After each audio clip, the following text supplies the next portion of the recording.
Well, hi, Jeff Shore here as we continue our series on sales follow-up and what to do after the customer says no. And as we start thinking about the strategy of our follow-up, there are two very important strategic points of view that we have to adopt. One is that we have to see our follow-up efforts as being relationship-based. That is, we have already established a really good, strong trust relationship with our customer. Now we want to leverage that. We want to build that. We want to extend that. So we want to see this as being relationship-based, but the other thing we want to see is that this is service-driven. In other words, the reason for my follow-up is not simply to get another sale. It's to continue to serve the customer. Now, if you serve your customer better than anybody else is willing to, it will absolutely give you the inside track to get that sale. But dominantly what we're trying to do is take care of our customers' needs above everything else.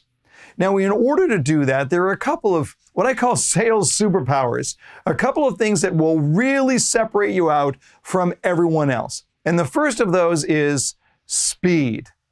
It's about who is first in follow-up. And I want you to think about that from the customer's perspective.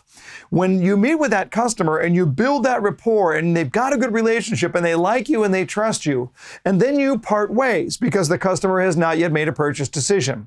And I want to warn you that every hour that passes after that customer leaves, it detaches that customer from the warmth and the connection of that relationship. So if you're calling somebody back who you've had a great hour-long conversation with face-to-face and you're calling them back 24 hours later, I got to tell you, a lot happens in 24 hours. Okay? Life happens in 24 hours. The kids happen in 24 hours. Their boss happens in 24 hours. I think 24 hours is simply too long when you've got a strong prospect. So I want to make this suggestion to you. When we talk about speed, we're talking about 1 to 4 hours. 1 to 4 hours to reconnect with your customer. And the reason why we say 1 to 4 hours and that window of time is that I want to be able to extend the relationship. I want to be able to call them and say, hey, it's Jeff. You know what? I was thinking about something that you said, and I've got some more information for you on that. You shouldn't have to say, hi, it's Jeff. We met at my sales office. We talked about... No. You shouldn't be reintroducing yourself. You should simply be extending that wonderful conversation you already had. But the longer you wait to do that, the harder it is to simply extend the relationship. I think it's important for us to understand that that customer is being assaulted with messages all the time after they leave our sales center. They're hearing messages from other salespeople. They're hearing messages in the stories that they read online and the websites of other companies that they visit. They're hearing messages from their spouse, from their kids, from their parents, from their boss. And oftentimes these messages have nothing to do with the buying decision, but they all occupy space in the customer's brain. So the more time that wanes, the farther away we get from that trust relationship, the more we have to reintroduce ourselves, and we simply don't want to do that.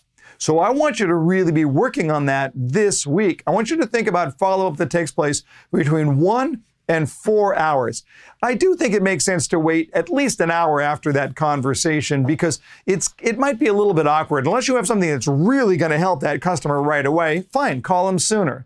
But otherwise, that 1 to 4 hour range is a really good mental framework for you. So this week, work on that. You've just finished the conversation, look at the clock, and then look at it and say, okay, it's 1 o'clock. That means between 2 and 5 today, those people are going to get that follow-up call from me. If you're fast, if you're quick, if you are speedy, you're going to have a significant leg up on your competitors. And that is how you're going to serve your customer the best.